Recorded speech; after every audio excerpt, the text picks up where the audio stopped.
Bismillahirrahmanirrahim. Assalamualaikum warahmatullahi wabarakatuh.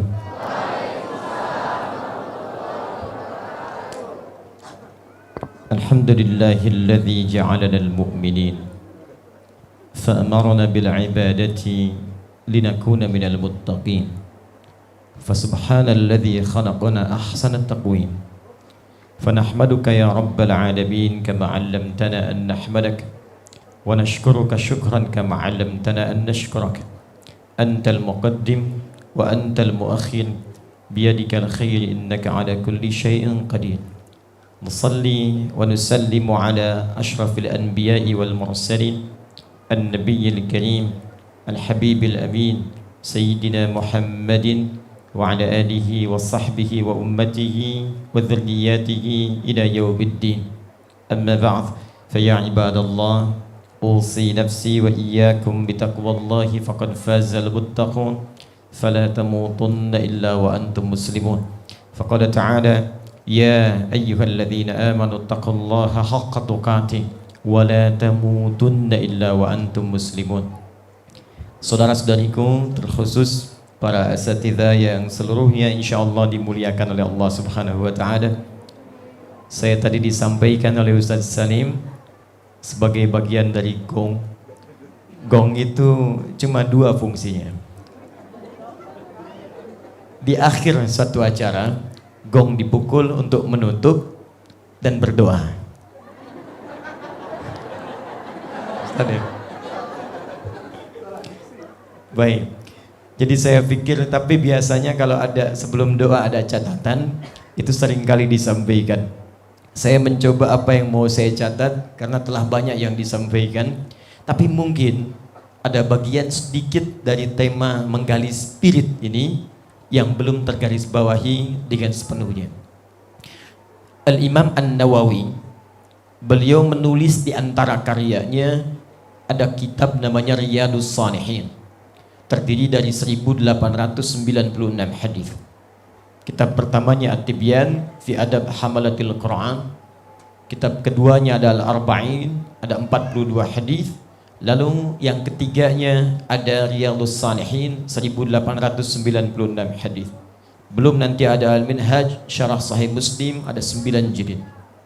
Dalam bagian pertama di babul ikhlas wa ihdharun niyyah fil aqwali wal af'al, bab tentang keikhlasan dan meluruskan niat dalam setiap perkataan dan perbuatan, ada satu bagian hadis yang sangat berkorelasi dengan pembahasan kita di malam hari ini.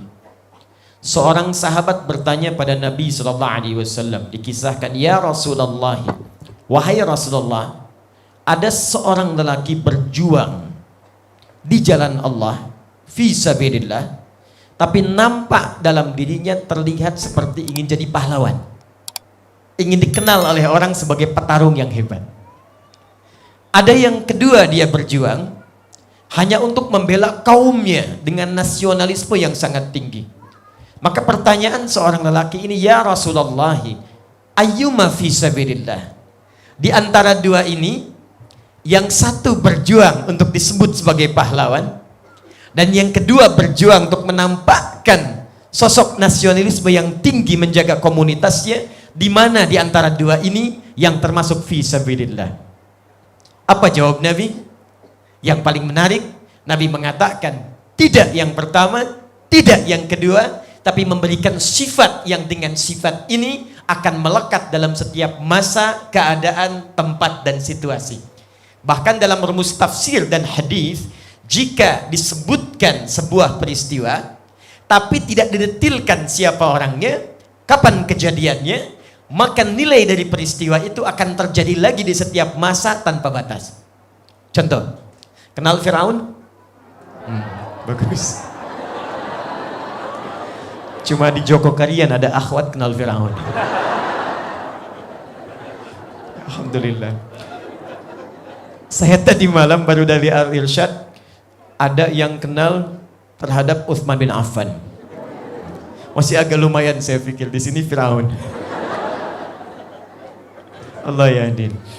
Baik, Firaun itu, sejahat-jahatnya Firaun, seburuk-buruknya Firaun, Tapi ternyata yang menarik, tidak pernah disebutkan nama aslinya. Disebutkan gelarnya, Faraoh. Bahasa Arabnya Fir'aun, Raja Mesir. Zalimnya luar biasa. Mengaku Tuhan, Ana Rabbukumul A'la. Saya Tuhan kalian yang paling hebat. Orang sekarang zaman modern, sehebat-hebatnya paling banter ngaku Nabi. Anda bayangkan. Saya diskusi dengan MUI Jawa Barat. Di Jawa Barat itu Ustaz Salim, itu setiap bulan ada Nabi baru Ustaz Felix. Setiap bulan. Dulu AM pelatih bulu tangkis pergi ke Bogor, pulang-pulang ngaku dapat wahyu. Tanya polisi, kenapa Anda mengaku Nabi? Saya ke Bogor dapat wahyu Pak. Anda bayangkan, orang ke Bogor dapat talas, dia wahyu. Bandung gak mau kalah, es tukang cukur, ngaku Nabi. Sebetulnya kata Nabi dulu Sallallahu Alaihi Wasallam, gak usah heran, la nabiyya ba'di, akan tiba setelah saya orang-orang yang ngaku Nabi. Begitu mereka mengaku, rumusnya gampang. Lah, pakai nafi aja, sudah nggak usah diakui. Rumusnya gampang. Cuman persoalannya, bukan karena ditolaknya. Setiap ada yang ngaku, ada pengikutnya. Itu masalahnya. Jakarta nggak mau kalah. Ini mungkin tingkat agak sedikit naik levelnya. Karena ibu kota negara, LE naik level, malaikat. Betul, dulu minta izin pada gubernur yang terdahulu mendaratkan malaikat Jibril di Monas. Masya Allah. Tangkap polisi. Polisi kita luar biasa, jangankan teroris, malaikat tangkap tuh. Ngaku Tuhan, hobi bunuh orang, menyelewengkan kekuasaan. Quran surah ke-2, Habib Anis ayat 49, paling kiri sebelah atas.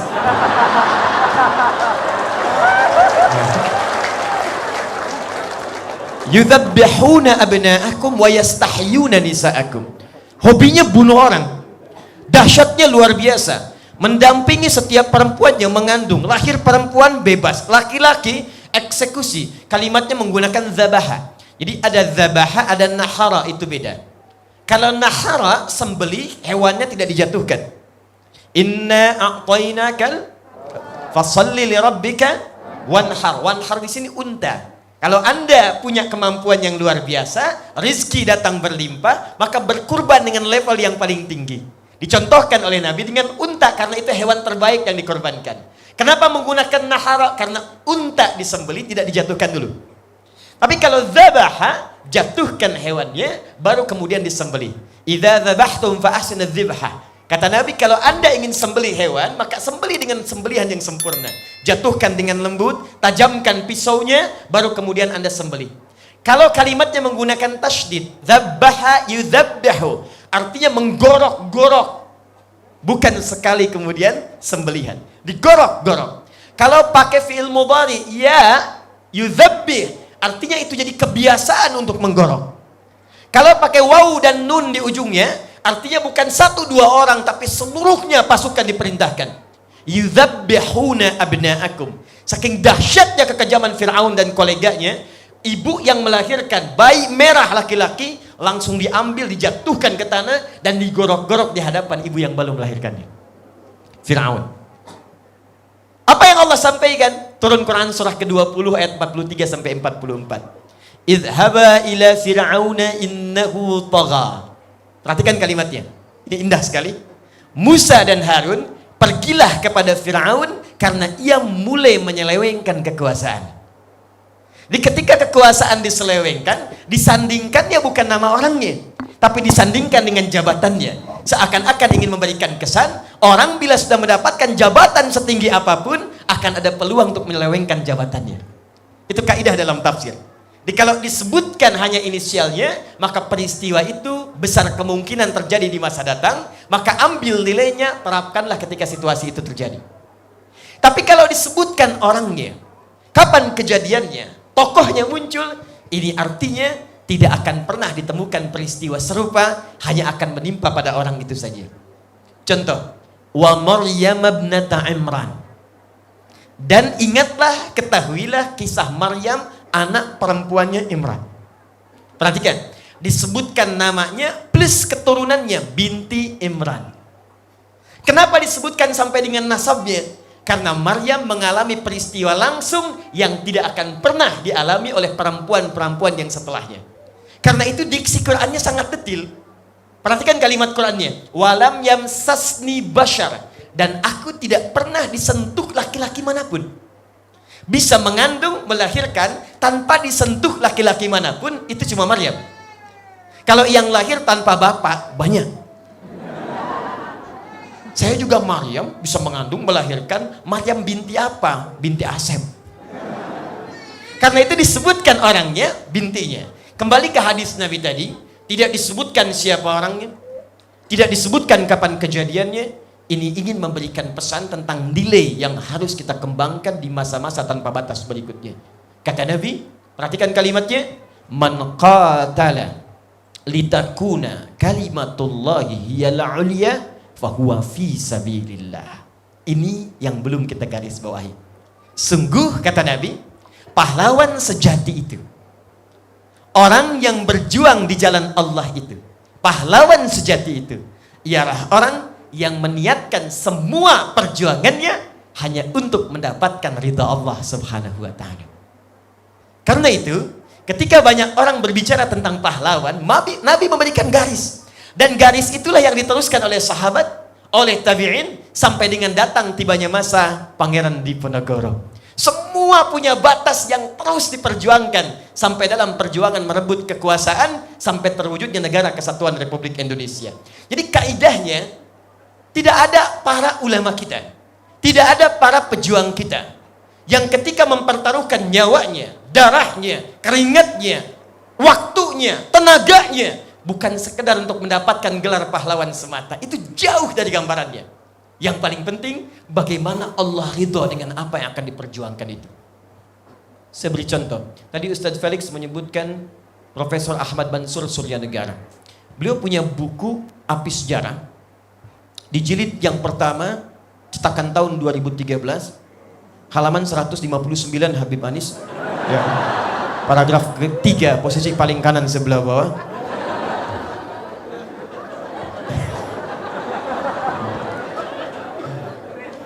Ini saya sangat menyayangi Habib Muhammad bin Anis. Ya. Masya Allah. Anis dari kata al-ins, saya pernah sampaikan saat di Jakarta. Dari kata anusah, akarnya al-ins, disebutkan 18 kali dalam Al-Quran.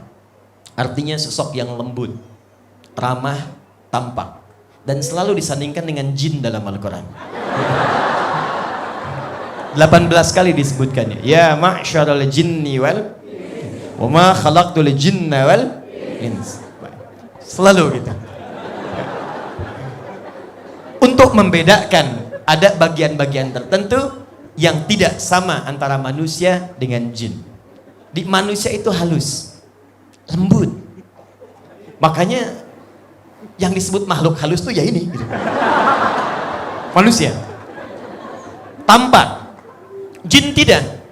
Manusia tampak, jin tersembunyi. Karena itu disebut dengan jin. Semua dalam bahasa Arab yang depannya jim dengan nun itu pasti tersembunyi. Jin disebut jin karena tersembunyi. Makanya kalau ada jin melakukan penampakan, itu jin sedang bermasalah. Saya serius. Apalagi manusia yang cari penampakan jin. Janin, perempuan punya janin karena tak nampak dalam pandangan saat ini. Jannah, surga, karena belum tampak saat ini. Yang jim dengan nun, yang tampak cuma satu, namanya jun.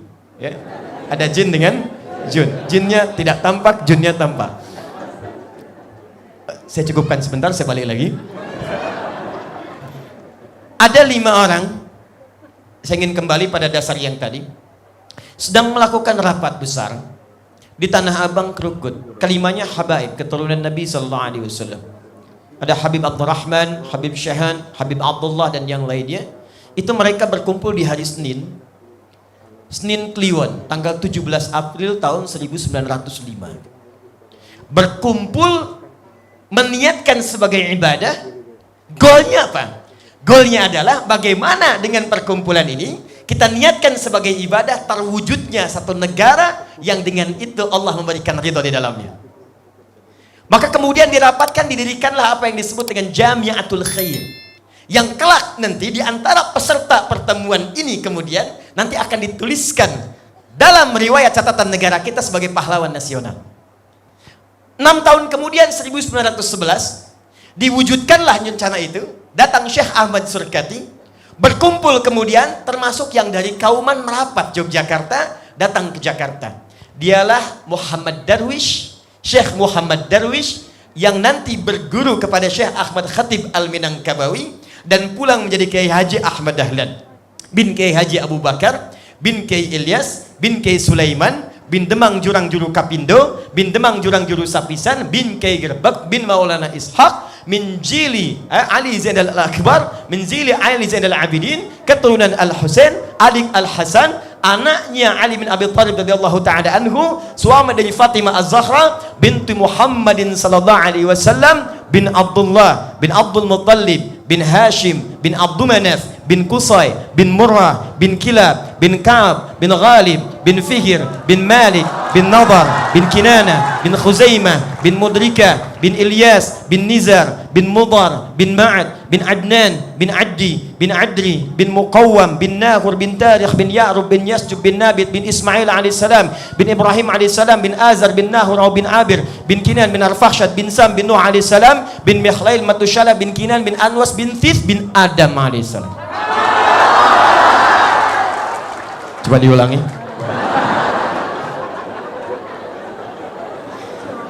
Jadi saya mau katakan, dasar rumusan yang membuat link sampai ke Solo Kiai Haji Samanhudi, ke Surabaya Haji Omar Said Cokro Aminoto, saya kemarin baru dari sana. Itu siapa yang merumuskan itu semua sampai lahirnya kemudian yang tidak bisa dicapai dengan 300 tahun lebih. Kemudian berkurang nolnya dengan pertemuan itu hanya 34 tahun. Tercapailah kemudian kemerdekaan, proklamasi kemerdekaan Negara Kesatuan Republik Indonesia yang disampaikan di Jalan Pegangsaan Timur itu selalu disebutkan nomor 56. Kalau Anda katakan jalan, itu cuma jalannya. Tapi kalau Anda katakan nomor sekian, itu pasti lokasinya. Pertanyaan saya, kenapa tidak disebutkan nama lokasinya? Karena ternyata itu pun saham dari seorang muslim yang sangat mencintai tanah tempat dia berpijak untuk dijadikan proklamasi kemerdekaan Negara Kesatuan Republik Indonesia. Dialah Syekh Faraj bin Marta, mewakafkan rumahnya. Tapi persoalannya adalah Kiai Haji Ahmad Dahlan, alhamdulillah, pahlawan nasional. Kiai Haji Muhammad Hashim bin Ash'ari, pahlawan nasional. Kiai Haji Kahar Mudzakkir belakangan, pahlawan nasional. Tapi tahukah Anda, pahlawan tertinggi yang tertanam dalam sanubari mereka adalah ketika dituliskan oleh Allah semua perjuangan itu fi sabilillah. Dan inilah yang diwariskan sampai dengan kepada Pangeran Diponegoro dan ulama-ulama serta pejuang-pejuang setelahnya. Jadi dasar spiritnya itu bukan sekedar menjadi pahlawan. Kalau cuma jadi pahlawan, banyak pahlawan. Bahkan yang belum punya spirit iman pun itu sudah jadi pahlawan. Di Amerika punya pahlawan, di Eropa punya pahlawan, di Inggris punya pahlawan, di tempat-tempat manapun di bumi selalu ada pahlawannya. Likulli makanin batalullah. Setiap tempat itu selalu punya pahlawannya. Tapi apakah di setiap tempat selalu ada mujahid fi sabilillahnya? Maka spirit yang harus digali dari sini, apa yang menjadikan Pangeran Diponegoro menjadi pahlawan yang diabadikan dengan nilai kebaikan di sisi Allah Subhanahu wa taala, bahkan lengkap digambarkan dengan sorban dan pakaian keindahannya. Walibasut taqwa dzalika khair, dengan pakaian takwanya. Tentunya bukan hanya sekedar perjuangannya, tapi keikhlasannya untuk mendekat kepada Allah Subhanahu wa taala. Dalam bahasa Al-Qur'an, spirit ini itu diistilahkan dengan kata iman. Dalam bahasa Al-Qur'an, yang dimaksud spirit ini diistilahkan dengan kata iman. Itu yang membedakan pahlawan-pahlawan yang punya iman dengan pahlawan yang sekedar hanya mengejar gelar dunia semata. Nah, yang paling menarik adalah Allah membuka lebar pada setiap kita yang telah memiliki iman untuk menjadi pahlawan. Walaupun tak dituliskan di dunia, tapi nama Anda itu bisa berpeluang disebut-sebut di akhirat. Anda bayangkan, kalau nama Anda hanya sekedar disebut di Jogja, boleh jadi yang Solo belum pernah mendengar Anda. Nama Anda disebut di Jawa, di Sumatera, mimpi pun belum tentu melihat Anda. Nama Anda disebut di Asia, di Amerika belum tentu mendengar Anda.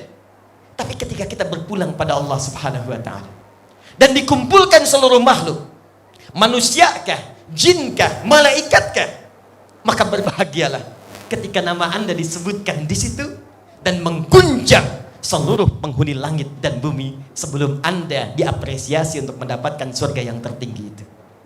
Dan nanti kita akan lihat, teman-teman, ternyata dasar iman inilah yang menyerapkan pada jiwa sanubari pahlawan, dan dengan panggilan inilah kemudian kita dipanggil oleh Al-Quran. Seakan-akan ada isyarat dalam Al-Quran, jangan cukupkan pahlawan pada 1-2 orang. Kalian semua sepanjang punya iman mesti jadi pahlawan. Mesti di pahlawan, ambil nilainya, terapkan di masa kita hidup. Dan ternyata ketika iman ini melekat pada jiwa, ada 5 jaminan yang Allah berikan dalam kehidupan. Perhatikan baik-baik jaminan ini. 1. Orang yang telah menghadirkan iman dalam jiwanya, maka ia diberi kabar gembira oleh Allah sebelum wafatnya bahwa ia akan menjadi penghuni surga. Quran surah kedua ayat 25, paling kanan sebelah atas di mushaf Al-Baqarah. Wabashshiril ladzina amanu wa 'amilus salihati anna lahum jannatin tajri min tahtihal anhar. Kata Allah, ya Muhammad, berikan kabar gembira kepada hamba-hambaku yang telah punya iman. Ayat ini diturunkan untuk menyampaikan pesan pada yang masih hidup, bukan yang telah wafat. Ingat bedanya. Kalau yang telah wafat, itu biasanya redaksi Qur'annya istabsyara, yastabsyiru. Tapi kalau masih hidup, basyara yubasyiru. Quran surah ketiga ayat 169. Ada orang wafat pahlawan, dituliskan di langit, fi sabilillah, maka saat masuk ke alam kuburnya, kata Allah, dia diberikan kehidupan yang lebih indah dibandingkan dengan alam dunia. Wala tahsabanna alladhina qutilu fi sabilillahi amwata bal ahya'un 'inda rabbihim yurzaqun farihina bima atahumullahu min fadli wa yastabshiruna billadzina lam yalhaqu bihim min khalfihim alla khaufun 'alaihim wa lahum yahzanun. Saking nikmatnya ini, kata Allah, saking gembiranya, mereka akan mengabarkan pada generasi yang belum menyusul mereka, yang ada yang menangisinya, ada yang meratapinya. Kata mereka, kalian gak usah nangis, kalian gak usah sedih. Kalau tahu keindahan di sini, kalau bisa cepat nyusul ke sini. Di sini lebih enak dibandingkan kalian. Ayat ini selalu ditanamkan pada bocah-bocah Palestina, anak-anak kecil. Datang satu orang, kisah nyata, pendongeng Indonesia untuk menghibur, dongeng Islam yang terambil dari Al-Quran. Ketika disebutkan ada seorang dari Indonesia akan mengajar, maka anak-anak TK Palestina 150 orang duduk rapi berbaris, menunggu. Ketika datang siap mendengarkan, pendongeng mengatakan, siapa yang ingin menjadi presiden? Tidak ada yang angkat tangan. Masya Allah. Siapa yang ingin jadi dokter? Sebagian perempuan malu-malu mengangkat tangan. Siapa yang ingin jadi pemain bola? Laki-laki sedikit mengangkat tangan. Perhatikan, ketika disampaikan, siapa yang ingin jadi mujahid fi sabilillah dan syuhada? Allahu Akbar. Tidak ada yang angkat tangan, tapi semua mengepalkan tangannya dan berdiri, anak TK, dan mengatakan, nahnu syuhada, nahnu syuhada, nahnu syuhada. Kami akan jadi syuhada, kami mujahid fi sabilillah, kami akan wafat duluan, saya akan nyusul ayah saya akan nyusul kakak saya akan nyusul paman saya. Mujahid fi sabilillah. Tidak ada satupun yang wafat di sana.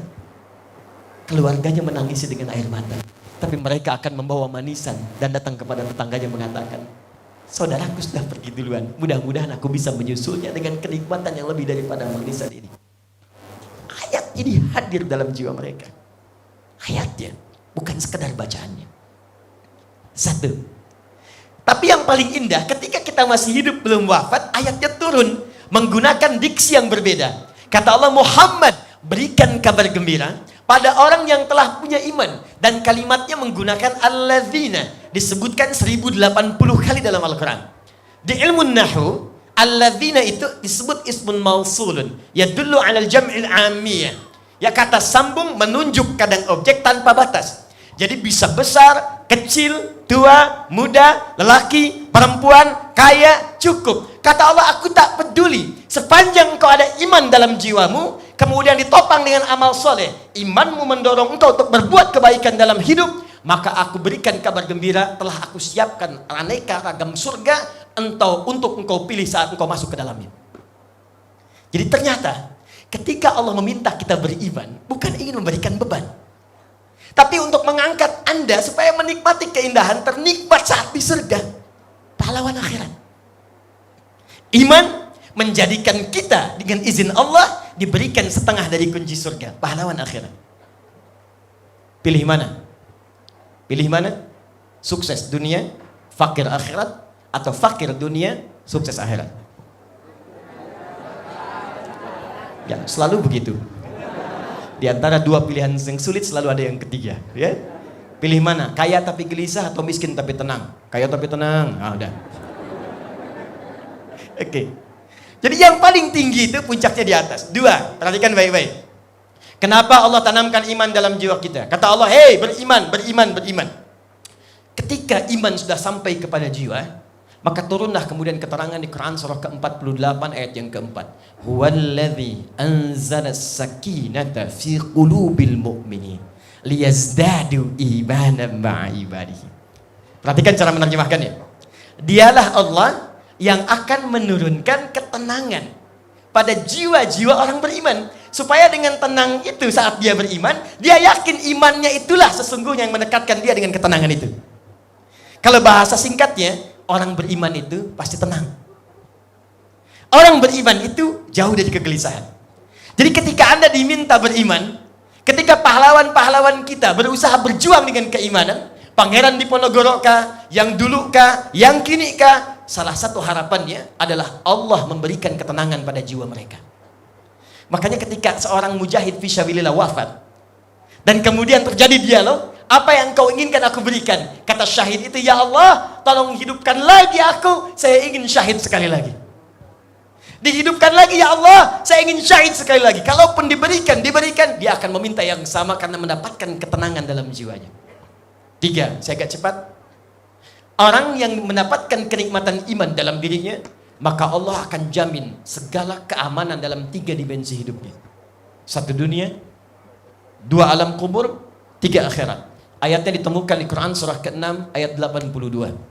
Alladzina amanu wa lam yalbisu imanahum bizulmin ulaika lahumul amnu wa hum muhtadun.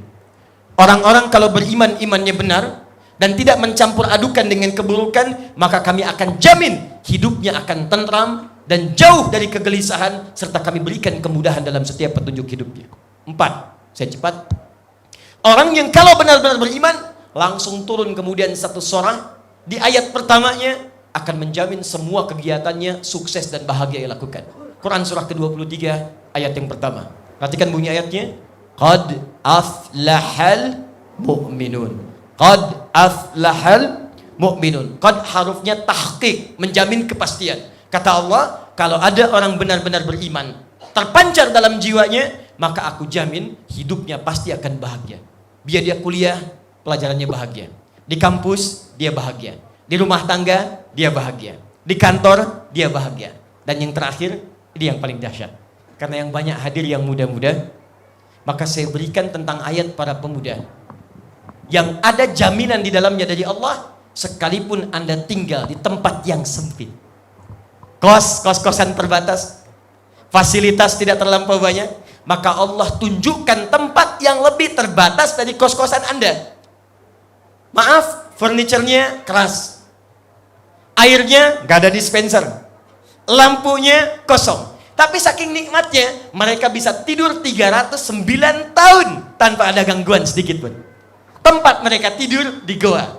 Goa dalam bahasa Al-Quran disebut Al-Kahf kalau sedikit luas. Kalau dia agak sedikit cukup untuk 1-2 orang disebut ghar. Tadi Ustaz Luqman menyebutkan Quran surah 9 ayat ke-40. Idhuma fil ghar, idh yaqul li sahibi la tahzan. Ketika keduanya di gua, karena guanya tidak terlampau luas disebut gharun. Gharul Hira, karena yang cukup 1-2 orang. Tapi kalau banyak yang bisa masuk dirubah menjadi kahfun. Al-Kahf surah ke-18 ayat ke-13. Pertengahan sebelah kiri di mushaf. Perhatikan kalimatnya. Nahnu naqussu 'alaika naba'ahum bil haqq. Innahum fityatun amanu bi rabbihim wazidnahum huda. Kata Allah, kami kisahkan pada kalian para pemuda yang mereka luar biasa. Dengan kisah yang benar-benar, yang sebenar-benarnya. Mereka tinggal di gua. Mereka jauh dari keramaian, tempatnya luar biasa sempitnya bagi ukuran kita yang tinggal, cahaya tak nampak dalam lampu. Masukan-masukan, makanan-makanan sangat terbatas, tapi kami berikan ketenangan, kenyamanan dalam hidupnya. Kami jamin rezekinya, kami jamin kenikmatannya. 309 tahun bisa tidur enak, tak ada gangguan. Apa yang menyebabkan mereka mendapatkan seperti itu? Dan tertulis namanya diabadikan sampai dengan sekarang, melebihi 15 abad sejak turunnya Al-Quran. Pahlawan yang tertuliskan di kitab yang paling suci yang pernah turun ke bumi. Anak-anak muda. Apa penyebabnya? Amanu bi rabbihim. Karena imannya kepada Allah Subhanahu wa ta'ala. Jadi kalau hari ini kita bicara pahlawan, setiap kita bisa jadi pahlawan. Tinggal saat ini kurikulum apa yang mau kita bawa supaya nama kita dituliskan oleh Allah sebagai pahlawan. Jadi kalau bisa kita yang tuliskan kisah kita. Kita ambil ibrah dari Pangeran Diponegoro. Dengan sekian ribu halaman yang dituliskan oleh Ustaz Salim Afillah. Dengan sekian banyak referensi yang telah ustadz-ustadz kita sampaikan. Tapi pertanyaannya, dari semua pelajaran itu, kita mau jadi apa? Kita ada di bagian mana? Boleh mau jadi footnote-nya, silahkan. Jadi isinya, tinggal pilih. Bagian judulnya, bebas. Tapi pertanyaannya, dari iman yang telah Allah tampakkan pada diri kita, kepahlawanan apa yang telah kita siapkan untuk dituliskan oleh Allah, yang kita bawa pulang menghadap kepada Allah Subhanahu wa ta'ala. Sebentar, sebelum saya tuliskan, sampai jam berapa sih Ustaz? Masih ada waktu? Sampai jam berapa? Oh, oke, baik. Ya, boleh, nggak ada masalah saya. Ya, masih cukup kok. Anda mau sampai subuh di sini silakan. Saya jam 11 pulang. Lihat sini. Siapa yang beriman boleh angkat tangan? Yang beriman boleh angkat tangan. Masya Allah. Dah turunkan. Siapa yang mau masuk surga angkat tangan? Masya Allah. Dah turunkan. Surganya Firdaus. Alhamdulillah. Yang mau dengan Nabi Muhammad SAW di surga. Masya Allah. Dah turunkan. Yang gak punya dosa angkat tangan. Yang gak punya dosa. Oh Masya Allah. Yang sedikit dosanya. Yang agak banyak. Masya Allah. Saking banyaknya gak bisa ngangkat ya. Luar biasa. Ngaku banyak dosa, pengen surga Firdaus dengan Nabi lagi itu. Oke, sekarang kembalikan. Yuk, bagaimana cara nutup dengan cepatnya? Saya simpan dulu yang tadi saya tanyakan, sekarang saya balikan kepada iman. Perhatikan baik-baik. Ada jaminan dari Allah, kalau benar-benar kita imannya, maka kita akan dituliskan sebagai pahlawan yang akan dibanggakan di akhirat. Dan diberikan bonus di dunia. Satu, orang beriman pasti tenang. Pertanyaan saya, tadi kembali ke Quran surah 48 ayat keempat, apakah iman yang sudah kita miliki membuat kita tenang? Atau jangan-jangan Jogja macet sedikit sudah bikin status? Cukup kalian macet ya? Atau jangan-jangan masalah kecil sudah membuat kita bikin status? Kamu tidak seperti yang aku kira. Apakah iman yang kita miliki sudah membuat kita bahagia? Jangan-jangan di rumah tangga belum bahagia, di kantor belum bahagia, di kampus belum bahagia. Padahal kata Allah, orang beriman pasti bahagia. Pakai tahqiq lagi, qad. Orang beriman pasti tenang. Orang beriman itu pasti sukses. Orang beriman itu mendapat bimbingan dari Allah. Sekarang pertanyaannya, sampai sejauh malam ini, berapa dari 5 yang Allah janjikan sudah kita dapatkan? Kalau belum kita raih, berarti perlu kita perbaiki supaya nama kepahlawanan kita tercatat saat kembali kepada Allah. Boleh jadi penyebabnya hanya 2. Jika belum mendapatkan 5 yang dijanjikan, kata Allah, mohon izin dalam Al-Quran, tidak ada yang ketiga. Boleh jadi penyebabnya hanya 1 di antara 2. 1, maaf, ada orang beriman yang belum menurunkan iman dari lisannya ke dalam jiwanya. Ini bagian yang penting Ustaz. Saya agak maju boleh sedikit? Jazakallah khair. Fokus baik-baik. Bapak Ibu, teman-teman, iman itu secara singkatnya yakin tanpa ragu. Semua yang yakin-yakin itu pasti muaranya amalan hati. Oke ya? Cinta itu keyakinan. Karena itu cinta letaknya di hati. Dari mata turun ke hati. Sentuhlah ia tepat di hatimu, maka ia akan jadi milikmu untuk selamanya. Catat. Makanya ketika orang dilamar, pertanyaannya, sudah mantap hatimu menerima lamarannya? Sudah mantap jiwamu untuk ia mendampingimu? Selalu hati. Karena itulah ketika Allah menyebutkan iman, banyak orang yang kata Allah hanya menyebutkan beriman di lisannya, tapi tidak sampai ke hatinya. Dan kasus itu sudah terjadi di zaman Nabi. Dia cuma diucapkan, cuma nggak nyampe ke hati. Nanti saya tunjukkan apa bedanya yang cuma di lisan dengan ke hati. Buka Quran surah ke-49 ayat ke-14. Qalatil a'rabu amanna. Ada beberapa orang Arab Badui berkata pada Nabi, "Ya Rasulullah, kami sudah serius beriman. Kami telah beriman." Yang mengejutkan, Nabi diam, turun jawaban langsung dari Allah. Qul lam tu'minu. Katakan Muhammad, kalian belum serius imannya. Walakin qulu aslamna. Tapi ajarkan mereka, kalian baru masuk Islam. Karena syarat masuk Islam yang pertama, keluar kalimat iman di lisannya. Asyhadu an la ilaha illallah. Iman pertama, iman kepada Allah. Dibuktikan dengan iqraram bil lisan. Dengan lisan, asyhadu an la ilaha illallah. Wa asyhadu anna Muhammadan Rasulullah. Cuman sayang kata Allah, walamma yadkhulil imanu fi qulubikum. Cuma iman yang diucapkan di lisan itu nggak nyampe ke hati. Apa bedanya? Kalau iman itu tembus kepada hati, bersemayam di jiwa, nanti iman itu akan punya pancaran yang membimbing seluruh tubuh kita untuk beraktivitas. Jadilah kemudian orang ini disebut mukmin. Apa itu mukmin? Orang yang beraktivitas dibimbing oleh imannya. Pancarannya disebut fajar namanya. Kalau nafsu itu punya pancaran disebut fujur, kalau iman punya pancaran disebut fajar. Karena itu salat pertama disebut dengan fajar. Kenapa disebut fajar? Karena ketika dipanggil dengan nama Allah, Allahu Akbar, Allahu Akbar, ada pancaran iman dalam jiwa kita untuk merespon suara itu.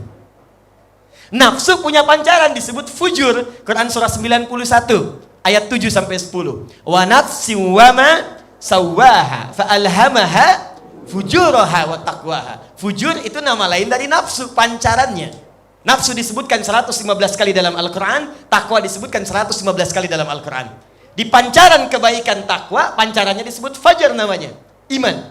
Nafsu pancarannya fujur. Makanya begitu Anda dengar suara adzan atau akan masuk waktu sholat, bukankah dalam diri kita mengatakan cepat siap-siap, mau subuh? Pernah ada begitu? Begitu selesai adzan, tenang aja, baru adzan, belum qomat. Nah, itu fujur. Jadi ada pancaran. Ketika pancaran itu hadir dalam jiwa kita, masuk ke dalam jiwa, maka semua tubuh kita akan dibimbing. Karena itu silakan Anda teliti. Tidak pernah Allah, kalau Anda ingin disebutkan, dituliskan pahlawan saat pulang kepada Allah, perhatikan rumusnya, hanya 2 saja. Tidak pernah disebutkan anggota tubuh kita dalam Al-Quran, kecuali pada umumnya selalu akan didahului dengan kalimat iman sebelumnya. Seakan-akan memberikan kesan, tubuh orang yang beriman itu pasti akan dibimbing fungsinya oleh iman yang tertanam dalam jiwanya. Contoh, saya mulai dari kepala dengan cepat. Mata. Apa fungsi mata? Oke, melihat. Baik, apa bedanya dengan kambing? Kambing melihat juga. Elang melihat juga. Anda pergi dengan pesawat naik Garuda, elang terbang ke udara, anak ayam kelihatan oleh elang, Anda terbang dengan Garuda, anak sendiri nggak nampak. Dan Garuda setajam-tajamnya, elang setajam-tajamnya, matanya tidak dihisap, mata kita dihisap. Quran surah ke-17 ayat 36. Wala taqfu ma laysa laka bihi ilmun innas sam'a wal basara wal fuada kullu ulaika kana anhu mas'ula. Hati-hati, jangan mudah mengikuti sesuatu kalau tak tahu informasinya, tak tahu ilmunya. Karena semua fungsi pengetahuan itu, baik telinga pendengaran atau mata penglihatan atau bahkan pikiran, akan dipertanggungjawabkan di hadapan Allah Subhanahu wa taala. Mata Anda dihisap. Mata saya dihisap. Mata kita dihisap. Ini akan ditanyain. Karena itu, karena mata ini dihisap, mesti dibimbing oleh iman supaya melihatnya benar. Maka turunlah Quran surah 24, cahaya yang membimbing mata melihat dengan iman. Untuk laki-laki ayat 30, untuk perempuan ayat 31. Perhatikan, sebelum disebutkan fungsi matanya, disebutkan kalimat imannya. Qul lil mu'minina yaghuddu min absarihim. Ayat 31. Wa qul lil mu'minati yaghuddna min absarihinna. Katakan pada pria-pria yang telah memiliki iman. Dan katakan pada seluruh perempuan-perempuan yang telah memiliki iman. Ayat ini hanya berlaku bagi yang telah punya iman. Jadi kalau tak ada iman dalam dirinya, bertentangan dengan makna ayat ini, bertentangan dengan informasinya, kita tak usah banyak pikirkan. Tapi kalau Anda mengatakan saya beriman, bertentangan dengan keterangan ayat ini, ada yang salah dalam imannya. Yaghuddu min absarihim, kata Allah, iman yang dimiliki oleh pria itu dan perempuan itu akan membimbing matanya hanya melihat pada yang baik-baik saja menurut imannya. Tatkala imannya mengatakan tak baik, maka ghaddul basar, imannya akan segera berbisik dan memancarkan cahaya ke matanya, palingkan wajahmu. Ghaddul basar itu bukan nggak boleh lihat, silahkan tatap. Ketika yang ditatap itu tidak benar menurut iman, ini maksiat, ini haram, maka otomatis nggak usah diingatkan lagi. Di dalam jiwanya ada yang disebut dengan burhan. Walaqad hammat fi wa hamma biha laula arwa burhana rabbi, surat Yusuf. Ada burhan, pasti akan mengingatkan, palingkan itu haram, palingkan itu nggak bagus. Berapa banyak dalam kehidupan Anda yang memiliki iman bisa secepat memalingkan pandangan dari apa yang dilarang oleh Allah. Ada videotron di luar yang kadang-kadang nampak maksiat. Handphone yang Anda pajang sekarang berapa kali nampak aurat terbuka di situ yang terlihat. Kalau imannya benar begitu terlihat, Allahu Akbar, dia palingkan. Kata Ustaz Salim Fillah tadi menyitir Quran surah ketiga 133, bahkan lisannya segera istighfar. Wasari'u, cepat istighfar. Begitu terlihat, astagfirullah, berpaling. Dan manusia dalam berpaling ini ada 3 jenis. Istighfar, berpaling seketika, berpaling tanpa istighfar, atau istighfar tak berpaling. Ini yang paling banyak. Astagfirullahaladzim. Haram. Habib Muhammad haram, astagfirullah. Ada orang begini. Sekarang banyak terjadi. Sekarang banyak mata orang jelas, cuman nggak bisa membedakan mana yang kemudian itu baik bagi dia, mana yang tidak. Coba Anda bayangkan, keluar masjid bisa tertukar sendal. Padahal dia sholat itu baru mencas imannya. Makanya kalimat sholat itu ditempatkan setelah iman. Buka Quran surah kedua ayat ketiga. Itu kalimat iman pertama disandingkan dengan sholat. Alladzina yu'minuna bil ghaib wa yuqimunas salat. Jadi sebelum salat disebutkan imannya dulu. Dia salat itu mencas iman, makanya imannya berubah dari fi'il madhi ke fi'il mudhari. Ya ayyuhalladzina amanu, madhi 68 kali disebutkan dalam Al-Qur'an. Ketika dia salat pindah ke mudhari, present, continuous, future. Maaf saya baru pulang dari London jadi agak sedikit ini.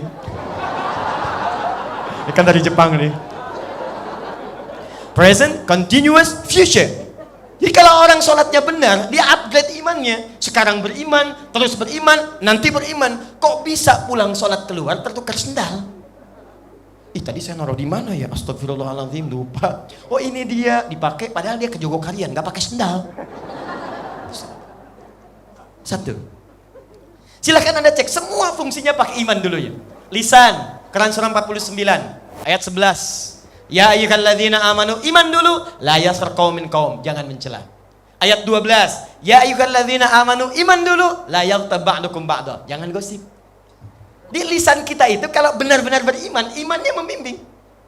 Kalimat nabinya, man kana yu'minu billahi wal yaumil akhir falyaqul khairan aw liyasmut. Siapa yang merasa beriman pada Allah dan dia sadar akan dihisab di yaumil qiyamah, maka pasti dia akan jaga lisannya, hanya berkata pada yang baik saja, tak mampu diam. Di lisan orang beriman itu, dia akan menemukan yang baik. Gosip dia jauhi. Jadi kalau ada orang beriman malah bikin gosip, pasti ada yang salah di lisannya. Anda nggak akan jadi pahlawan di hari kiamat. Saya tidak, Ustaz. Bagus. Tidak seperti ukhti yang itu tuh. Dia mah kalau gosip tuh, luar biasa. Sama. Tuh. Contoh, Nabi Muhammad SAW punya cucu, diantaranya Al-Hasan. Masya Allah, Sayyidus Syabab Yawmal Qiyamah, penghulu para pemuda di hari kiamat dengan Sayyidina Al-Husain radhiyallahu ta'ala anhuma. Wajahnya disebutkan paling mirip dengan Nabi di antaranya. Akhlaknya, kemuliaannya dekat dengan Al-Quran sehingga disebut dengan bagian ahli Quran. Anaknya di antaranya disebut dengan nama datuknya. Satu kali setelah masa fitnah Kubra, semoga Allah mengampuni kita semua, beliau membawa anaknya jalan-jalan napak tilas kepada tempat yang pernah ditunjukkan oleh datuknya saat jalan-jalan di sore hari arah Awali. Tiba-tiba dimakilah dengan makian yang sejadi-jadinya. Mantap, kala, habis dimaki. Dan beliau hanya diam. Sayyidina Hasan. Fantalaka, maka pergi pencaci itu. Ini kisah nyata. Lalu anaknya bertanya kepada bapaknya, ya abadi, lima lam tarid. Di bahasa Arab itu ada abi, ada buya, ada abadi, beda. Kalau abi itu panggilan hormat. Kalau buya, panggilan sayang. Bisa jadi ayah biologis atau sosok yang kita sayangi walaupun bukan ayah kita. Sayangi karena akhlaknya, ilmunya. Buya Hamka bukan ayah saya. Tapi saya panggil beliau Buya karena sayang saya kepada beliau dengan ilmu dan akhlaknya. Buya. Kalau Anda satukan Buya dengan Abi, maka menjadi Abati, untuk menunjuk hormat dan sayang. Karena itu di Al-Quran seringkali disebutkannya Abati. Ismail alaihissalam berdialog dengan Ibrahim, Quran surah 37 ayat 102 sampai 109. Apa jawabannya? Ya abatif al ma tu'mar satajiduni insyaallah minas sabirin. Abati, abati, abati. Kata anaknya Muhammad kepada ayahandanya Al-Hasan, ya abati lima lam tarud. Pak, dengan hormat dan sayang Anda kepada papa, kenapa enggak dibalas cacian tadi? Perhatikan jawabannya. Kenapa enggak dikatakan saya tidak seperti yang Anda caci? Saya tidak seperti yang Anda ungkapkan. Anda tidak lebih baik dari apa yang Anda katakan. Kenapa enggak dibalas, Pak? Kenapa enggak diklarifikasi? Lima lam tarud. Apa jawabannya? Perhatikan jawabannya. Wala adri kaifa arud. Bapak enggak tahu bagaimana balasnya. Di saking beningnya hatinya, saking bersihnya dengan keimanannya, itu dicari sampai ke lubuk hatinya. Kalimat untuk menjawab tidak ketemu. Khawatir dengan kalimat itu bisa menyinggung perasaan orang yang mencaci tadi. Sayyidina Hasan radhiyallahu ta'ala, saking beningnya, cucu Nabi, penghulu, pemimpin para pemuda menuju surga, dekat sekomplek dengan Rasulullah, bagian dari Ahlul Bait, dicaci dan tak mampu membalas karena kebeningan jiwanya. Dan Anda siapa? Pahlawan belum dituliskan, surga belum termaktubkan yang kita ketahui sampai saat ini. Hisab masih menegangkan, amalan berantakan. Orang baru mencaci satu huruf, Anda membalas dengan satu buku. Dan Anda berharap dituliskan sebagai pahlawan di hari kiamat. Anda siapa? Maka dari itu saya ingin katakan, ayo kita evaluasi dulu. Sebelum kita membahas yang lebih jauh-jauh, kita ambil yang paling singkat saja. Apakah iman yang telah mendasari Diponegoro menjadi seorang pahlawan yang luar biasa, dituliskan kemuliaannya di dunia, ditetapkan oleh negara kita, dan diabadikan oleh Allah dengan segala kemuliaan yang dibahas hampir setiap tahunnya? Pertanyaannya, apakah kaidah iman itu masih bisa kita pertahankan dan menuliskan cerita kita sendiri untuk jadi pahlawan di masa depan? Terakhir, jika kita ingin mendapatinya, maka Allah berikan rumusnya. Saya ulang, jika kita ingin mendapatinya dan dituliskan sebagai pahlawan seperti orang dulu melakukannya, maka kita diberikan kuncinya oleh Allah Subhanahu wa taala. Ini bagian terakhir yang ingin saya sampaikan. Apa penutupnya? Perhatikan baik-baik. Jika Anda ingin mengaktifkan sel iman kita dalam jiwa supaya membimbing tubuh kita beraktivitas, maka jalan terbaiknya kata Allah, mulailah dengan membiasakan takwa kepada Allah Subhanahu wa taala. Takwa. Karena itu seringkali kalimat iman disandingkan dengan takwa. Quran surah ketiga, ini pesan para asatif sejak dulu ketika memulai ta'limnya. Quran surah 3 ayat 102, paling kanan sebelah atas di mushaf. Ya ayyuhalladzina amanu ittaqullaha haqqa tuqatih wa la tamutunna illa wa antum muslimun. Hai orang-orang beriman, ayo latih imanmu, kuatkan imanmu. Dengan cara apa? Tingkatkan takwamu dengan cara yang benar kepada Allah Subhanahu wa taala. Dan kalimat takwa, bagaimana Ustaz meningkatkan takwa? Takwa tadi disebutkan 115 kali dalam Al-Quran, dan tidak pernah disebutkan kalimat takwa kecuali selalu bersanding dengan amal soleh. Silakan Anda cek. Setiap disebutkan takwa, entah sebelum atau setelahnya, pasti amal soleh. Dan imannya ikut. Kalimat takwa pertama Al-Baqarah ayat 2, sambungkan ke ayat 3. Dzalikal kitabu la raiba fi hudal lil muttaqin. Siapa orang takwa di sini? Ayat 3-nya, alladzina yu'minuna bil ghaib, iman, amal solehnya wa yuqimunas shalah. Ya ayyuhalladzina amanu, Al-Baqarah 183, kutiba alaikumus syiyam. Iman, puasa, amal solehnya, ujungnya la'allakum tattaqun, takwa. Haji, takwa, Al-Baqarah 197. Al-hajju asyhurum ma'lumat, faman farada fihinna al-hajja fala rafatha wala fusuqa wala jidala fil hajj wa ma taf'alu min khairin ya'lamuhu Allah wa tazawwadu fa inna khairaz zadi taqwa. Takwa, takwa, takwa. Kalau biasanya ada papan tulis, saya suka tuliskan begini. Ada iman, ada takwa, amal soleh. Iman sama dengan takwa, sama dengan amal soleh. Kalau persamaan ini dibawa ke fisika atau ke matematika, bila A sama dengan B sama dengan C, maka A sama dengan C. Betul?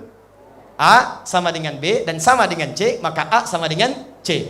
Bila iman sama dengan takwa, sama dengan amal soleh, maka iman rumusnya sama dengan amal soleh. Kalau Anda tutup takwanya, sandingkan iman sama dengan amal soleh. Kalau Anda imannya ingin aktif sel yang membimbing tubuh kita, maka perbanyak amal soleh.